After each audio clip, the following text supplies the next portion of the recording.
প্রিয় দর্শক, আপনাদের সাথে আছি আমি জাবির আহমেদ ফারহাদ। এই মুহূর্তে আমি অবস্থান করছি সরকারি আশিক মাহমুদ কলেজ ক্যাম্পাসে।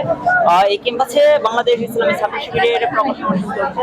প্রথমে দেখা যাচ্ছে অসংখ্য শিক্ষার্থীদের ভিড় জমছে এবং এখানে অনেক নতুন সমর্থকরাও সমর্থক গ্রহণ করছে। ভাইয়া, আপনার নাম কি? আইম হাসান। কোন ক্লাসে পড়েন? ক্লাস 8। আজকে ছাত্র শিবিরের এই প্রোগ্রামটা আপনার কেমন লাগলো? প্রকাশনা অনুষ্ঠানটি অনেক ভালো হয়েছে এবং আমার এটি অনেক ভালো লেগেছে। এখানে আসার পর আপনি কি কোনো বই কিনেছেন প্রকাশনা শপ থেকে? না, এখন কোনো বই কেনা হয়নি। আচ্ছা, কেনার পরিকল্পনা আছে অবশ্যই ইনশাআল্লাহ। আর আজকে আসার পরে আপনি প্রথম কি কাজটি করেছেন এখানে? আমি আসার পরে প্রথমে আমার যে পরিচিত ভাইগুলো ছিল তাদের সাথে দেখা করেছি। তারপর আমি আমার ব্লাড গ্রুপটা চেক করেছি। তারপর আমি যে সমর্থক যে ফর্মটা এটা পূরণ করলাম।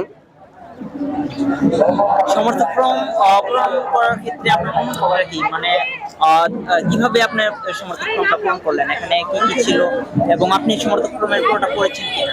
জি।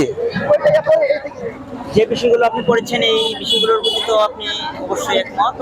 জি। আর আপনার কেমন লাগলো এই সমর্থক ফর্ম পূরণ করার? আমার এই সমর্থক ফর্ম পূরণ করে অনেক ভালো লেগেছে।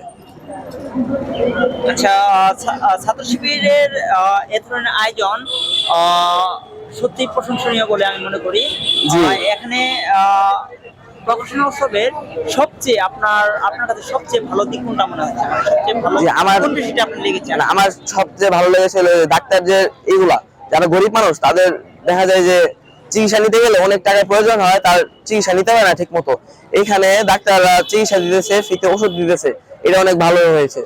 আচ্ছা, আপনি কি মনে করেন এই আয়োজন শিক্ষার্থীদের ক্ষেত্রে উপকারে আসে? জি। আপনি কি মনে করেন এই আয়োজন শিক্ষার্থীদের জন্য উপকার? জি। আচ্ছা, ঠিক আছে, ধন্যবাদ। আসসালামু আলাইকুম।